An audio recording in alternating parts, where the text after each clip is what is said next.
Hey all, இன்றைக்கி நம்ம வந்து ஒரு சிம்பிளான காஃப்டான் டைப்பில் ஒரு டாப் பார்க்க போகிறோம். அதுக்கு நான் வந்து 1.5 மீட்டர் வந்து கிளாத் எடுத்திருக்கேன். நான் வந்து அந்த கிளாத்தை வந்து 4 ஃபோல்டாக வந்து மடித்து போட்டுக்கிறேன். நான் இப்போ இதில் காமிக்கிற இந்த அளவு எல்லாம் வந்து என்னோடய டாக்டருக்காக நான் எடுத்தேன். ஷோல்ட்ரு மட்டும் நான் கொஞ்சம் ப்ராடாக வச்சுருக்கேன். ஷோல்டர் ரொம்ப ப்ராடாக இருக்க மாதிரி இருக்கும். ஷோல்டருடைய அளவு ஃபுல் ஷோல்ட்ரு எவ்வளோ வருதோ அதுக்கு தகுந்த மாதிரி நீங்கள் ஷோல்ட்ரு வந்து மார்க் பண்ணிக்கோங்க. இன்றைக்கி இந்த டாப்புக்கு வந்து நான் போட் நெக்கு தான் வைக்கிறேன். 4.5 இன்ச்சு வந்து நான் வந்து நெக் வித் வந்து மார்க் பண்ணிக்கிறேன். நெக் டெப்த் வந்து நான் 3 இன்ச்சு வந்து மார்க் பண்ணிக்கிறேன். நெக்ஸ்ட்டு வந்து நான் கீழே லாஸ்ட்டில் இருந்து இந்த கார்னர் வரைக்கும் நான் வந்து ஒரு ஓவல் ஷேப்பில் நான் வந்து மார்க் பண்ணிக்கிறேன். இதை நான் மார்க் பண்ண வீடியோ வந்து மிக்ஸ் ஆகிடுச்சி. இன்றைக்கி நான் வந்து எடுத்திருக்க அளவோட வேஸ்ட்டோட அளவு வந்து 28. அதுக்கு தகுந்த மாதிரி நான் மார்க் பண்ணணும். நம்ம இதுக்கு வந்து ஹைட்டு வந்து நான் வந்து 15 இன்ச் வந்து எடுத்துருக்கேன்.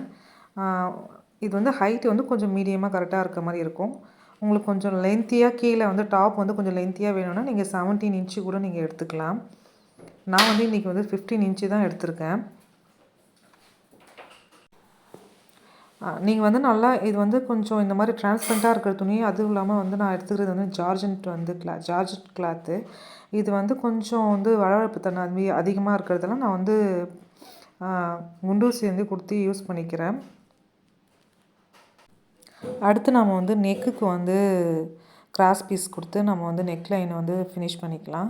அப்புறம் அந்த எட்ஜஸ்லாம் இருக்குது இல்லைங்களா, அந்த கீழே இருக்க பாட்டம் பார்ட்டையும் நம்ம வந்து மடித்து ஸ்டிச் பண்ணிக்கலாம்.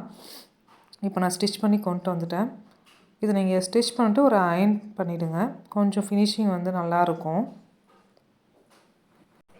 இப்போ நான் எடுத்திருக்க கிளாத்தில் வந்து பார்த்திங்கன்னா நிறைய ஸ்டோன் ஒர்க் இருக்குது. அந்த ஸ்டோனெல்லாம் நான் வந்து ரிமூவ் பண்ணிவிட்டு தான் ஸ்டிச் பண்ணேன். ரிமூவ் பண்ணால் நீடில் வந்து உடஞ்சிரும். ஸோ அதை கேர்ஃபுல்லாக நீங்கள் ஸ்டோன் வச்ச கிளாத் வந்து எடுத்திங்கன்னா கண்டிப்பாக வந்து ஸ்டோனை வந்து ரிமூவ் பண்ணிவிட்டு யூஸ் பண்ணுங்கள். நெக்கை வந்து நல்லா நம்ம வந்து ஈவனாக வந்து வச்சுட்டு ஹைட் வந்து நான் 15 இன்ச்சு தான் இன்றைக்கி எடுக்க போகிறேன். ஹைட் வந்து 15 இன்ச்சு நான் எடுத்துக்கிறேன். நம்ம வந்து 2 சைடுமே வந்து மார்க் பண்ணணும். ஒரு சைடில் நான் மார்க் பண்ணது வந்து எனக்கு கிளியராக கேப்சர் ஆகலை. 2 சைடு ஹைட்டை மார்க் பண்ணி அந்த ஹைட்டு ரெண்டுத்தையும் ஈவனாக மீட் பண்ணுற மாதிரி, அந்த கார்னரில் ஈவனாக மீட் பண்ணுற மாதிரி ஒரு ஸ்ட்ரைட் லைன் போட்டுருங்க. இந்த ஸ்ட்ரைட் லைன் போட்டுட்டு அதுலேருந்து ஒரு 2.5 இன்ச் வந்து நம்ம கீழே டவுன்வேர்டாக வந்து 2.5 இன்ச் வந்து மார்க் பண்ணுங்கள். மார்க் பண்ணி அதை வந்து ஸ்டிச் பண்ணிக்கோங்க. 2 பக்கமே வந்து நான் ஸ்டிச் பண்ணுறேன். ஒரு பக்கம் என்னால் காட்ட முடியல. செக்யூர் பண்ணி நல்லா பின் குத்தி நீங்கள் வந்து ஸ்டிச் பண்ணுங்கள். அப்போ தான் வந்து அலைன்மெண்ட் மாறாமல் இருக்கும்.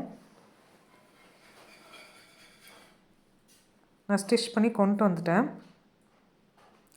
நெக்ஸ்ட்டு நான் இதை வந்து அதை உல்ட்டாவாக திருப்பிட்டு உள்ளே வந்து நம்ம வந்து இப்போது எலாஸ்டிக் வைக்க போகிறோம்.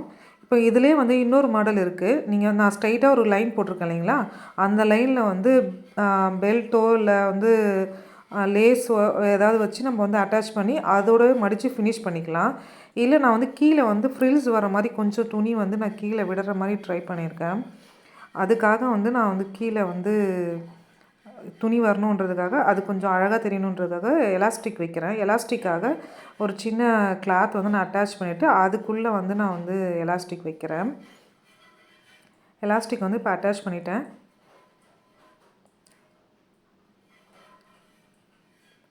நெக்ஸ்ட்டு வந்து இந்த ஷோல்டரில் வந்து நம்ம வந்து ப்ளீட் வந்து அரேஞ்ச் பண்ணணும். இதை வந்து நீங்கள் இப்படியே யூஸ் பண்ணலாம். இது ஒரு டைப்பாக இருக்கும். இல்லைனா நம்ம வந்து ஷோல்டரில் வந்து ப்ளீட் வச்சு அதை யூஸ் பண்ணால் அது ஒரு டிசைனாக இருக்கும்.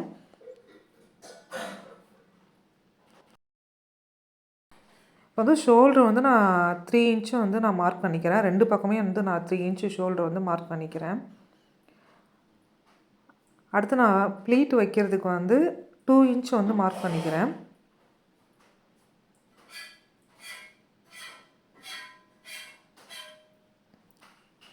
எனக்கு வந்து 3 ப்ளீட்ஸ் வந்தது.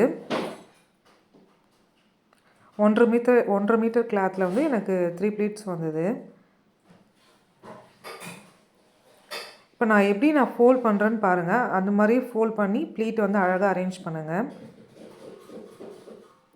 ஃபஸ்ட்டில் இருக்க அந்த நம்ம அந்த 3 இன்ச்சு மார்க் பண்ணியிருக்கோம் இல்லைங்களா, அதை எடுத்து நெக்ஸ்ட்டு 2 இன்ச்சை உள்ளே விட்டுட்டு 3ஆவதாக இருக்க 2 இன்ச்சில் தான் வந்து நம்ம அதை அரேஞ்ச் பண்ணணும். இது வந்து நான் பின் குத்துறேன் பாருங்களா, அந்த இடத்துல வந்து நம்ம வந்து ஸ்டிச் பண்ணிக்கணும். ப்ளீட் வந்து மேலே வந்து மேலே அழகாக வந்து தெரியணும் ப்ளீட்டு. அது வந்து நம்ம வந்து அந்த ஃபோல்டிங் வந்து அழகாக இருக்கணும். இது மாதிரி ஒவ்வொரு இதையும் நம்ம எடுத்து மடித்து வச்சுக்கணும். இதே மாதிரி இன்னொரு சைடும் நான் பண்ணுறேன். இப்போ 2 சைடுமே பண்ணியாச்சு பாருங்கள். இப்போ இதில் வந்து நான் வந்து ஒரு ஊசி நூல் வச்சு நான் ஸ்டிச் பண்ணிக்கிறேன். இதை வந்து மிஷினில் ஸ்டிச் பண்ணேன்னா அந்த ஃபினிஷிங் அந்த ப்ளீட் வந்து நம்மளுக்கு அழகாக தூக்கி எடுத்து காமிக்காது. அதனால் நான் வந்து மிஷினில் தைக்காமல் நான் வந்து ஊசி நூலில் வச்சு தைச்சிக்கிறேன். இப்போ நம்ம அழகான டாப் வந்து ரெடி ஆகிடுச்சு.